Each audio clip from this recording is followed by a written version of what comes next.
Hey guys, what is up? Welcome back to a brand new video, and yeah, today we're here for a video that I did not want to upload, to be honest with you. Basically, this is the finale of the AOR League on F1 2020, so a bit of backstory. I managed to win the championship in Mexico. The last episode at Brazil, which I'll leave linked up in the top right, was basically a last first challenge. You know, that was pretty much all I did because I've won the championship, so I thought I'd challenge myself.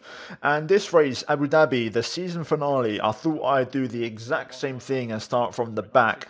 Now, today's race, we have 14 drivers, and I'm starting from P14. And for the race, the best strategy, of course, is to go for an alternate tyre strategy, medium to soft or medium soft.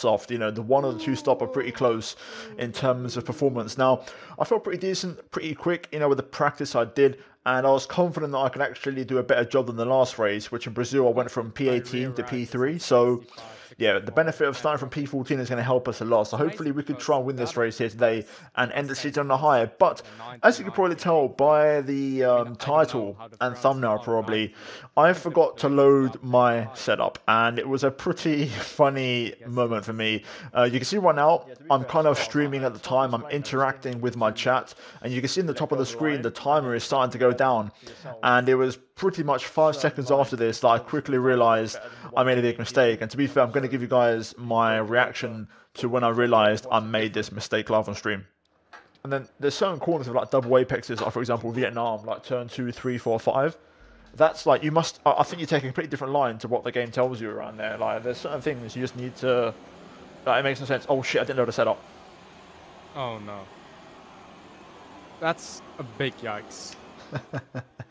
Yeah, it's watching it back now, watching me face palm and everything. It's just, I've not actually seen this in about, I want to say 3 weeks since I did the race. So seeing it back, I just yeah, I got a laugh because it was really, really funny how it happened. And yeah, pretty much we're going to be doing this last race of the season, a last question mark challenge with a default setup, which around Abu Dhabi is painful. Abu Dhabi is probably one of the worst tracks in the entire game to be running a default setup on. So anyway, we're underway for the race as the lights go out, and quite a few cars around us also on mediums by the look of it. Daigoro manages to jump me at the start of the race, but I managed to get a bit of a run on the outside here and get the inside line into the little chicane here, the left-right section, into the start of Sector 2, and we're going to just about manage to get back ahead of the AlphaTauri on this one. So we've made up P13, we've got 1 place back. This was also my first race with my brand new camera settings, which I've since adjusted a little bit. If you haven't seen the video, guys, where I pretty much show you guys all my camera settings, then I'll leave that linked up in the top right hand corner of the screen. But anyway, yeah, end of the back straight, lap 1, you can see Daigoro looking for a move, but he kind of slots in behind, a bit of end plate damage there for one of the cars, and I think that might have been a car up ahead. We've got Bogan and Zoran battling away here, and I quickly realised the default setup is not the way to go. It was slow on the straight and super understeery through the corners. I just had no turning or rotation, and you combine that with some medium tyres at the start of the race, we was suffering, you know. And you see ahead we've got Ben Q, who I believe was the person who got the end plate damage on the back straight, so he's going to be a bit off the pace, a bit out of shape. He makes a bit of a rash decision as he hits the Williams there. And you can hear me getting a bit angry because, you know, why is he risking that with wing damage? Luckily, we managed to get ahead and avoid the contact and move up to P12. So, oh my god, the car is... Yeah, you can hear my reaction there saying, oh my god, the car is not great. And I realised straight away that the balance wasn't good. I tried to push on though, and see if I can make the race work, because you know what, there's often a lot of retirements, there's often a lot of penalties as well in AOR, so I feel pretty confident if I can keep my nose clean and not get any warnings, we could have a strong race here today and still get something out of this. But nonetheless, on to lap 3 now. You can see the gap ahead is just constantly going up, and you'll see that as the laps go on, you know, kind of tick over as we get our first warning for track limits.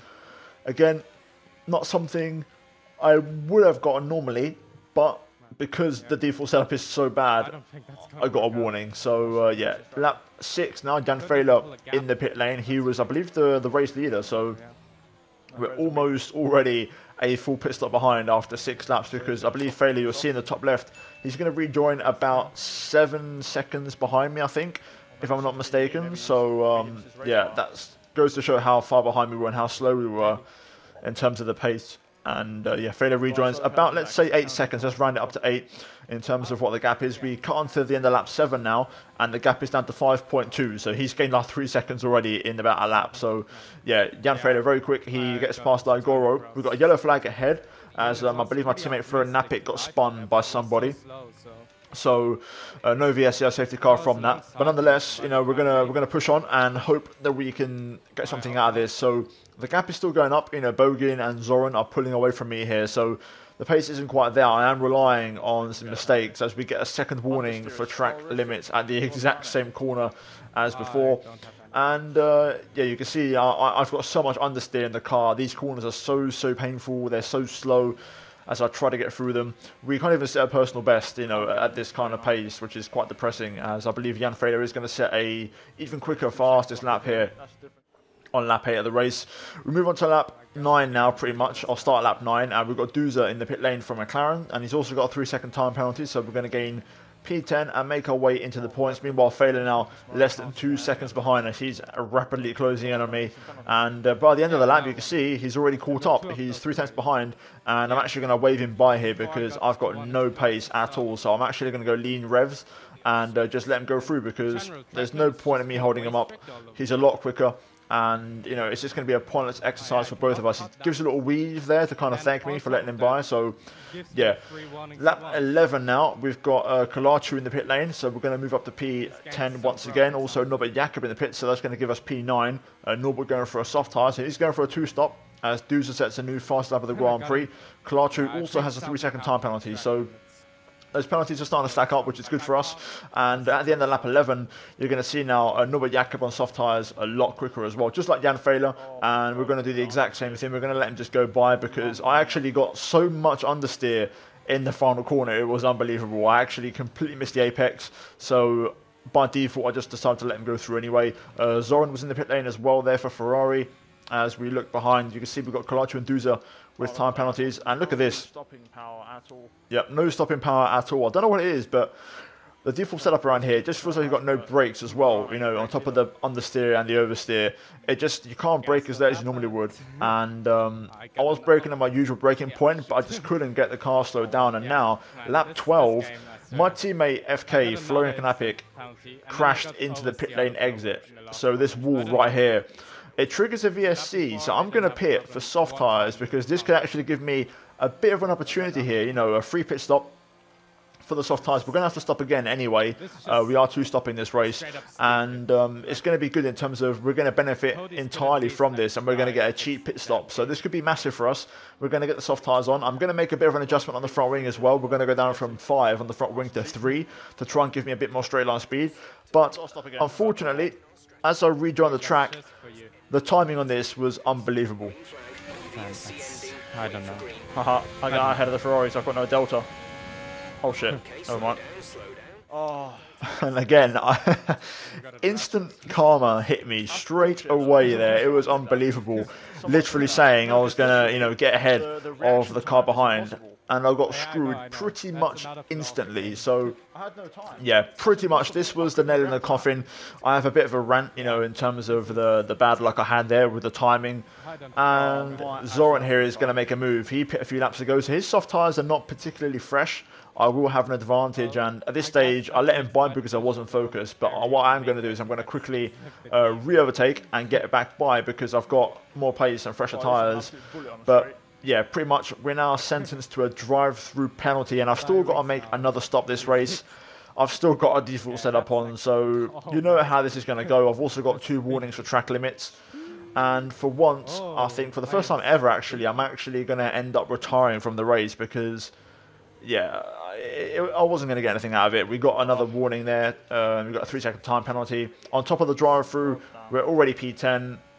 It's going to be ropes for us. So this was nail in the coffin. You can see my reaction here. I'm not too impressed. I'm debating what to do. And then there was one more mistake right here, which pretty much made my mind up for me. Oh, fuck this. I can't even slow down. It's done. It's done. It's done. I'm finished. I'm calling it a day. There's no point. I guess that's sort of better. And there we go then, that is it for the race. I just, again, similar to a few laps ago on the mediums, I broke at my usual point that I would do with the setup on, and I just could not make the corner. So yeah, I just gave up. It was a painful one. I knew the championship was wrapped up, both the drivers and the constructors as well, so nothing to lose. And yeah, pretty much we end the season on a bit of a whimper. But you know, we're going to look at this screen right here as a kind of final results screen and just a bit of a season recap. Now, we were super consistent this year. You've got to bear in mind we did not count the first 5 races of the season, and I managed to win in round 5 in Zandvoort. My first 3 races weren't that great, or first 4 actually weren't that great. So bit of a mixed one. But in terms of, you know, from Spain onwards, again I won in Monaco, but I got penalised after the race for being too slow on the VSC. So another win taken away. But in general, we were super consistent. I wasn't the quickest. I think, you know, the other drivers quicker than me. I think Paris was quicker than me. But ultimately, I think consistency pays off. And I was super consistent. I got a podium in every single race except for 4 of them. So, you know, that goes to show how good I was. You know, if you look at the season, I missed out on the podium in Monaco, even though I technically won the race. I missed out on the podium in Britain as well. And I also missed out on the podium at Italy. So, you know what? That was very decent, and of course Abu Dhabi as well, that goes without saying. And in terms of race wins, I think we got 4 race wins, which is, you know, not the most. Paris got 5, so again, it just goes to show I wasn't necessarily the quickest. Brownie got 3 race wins as well.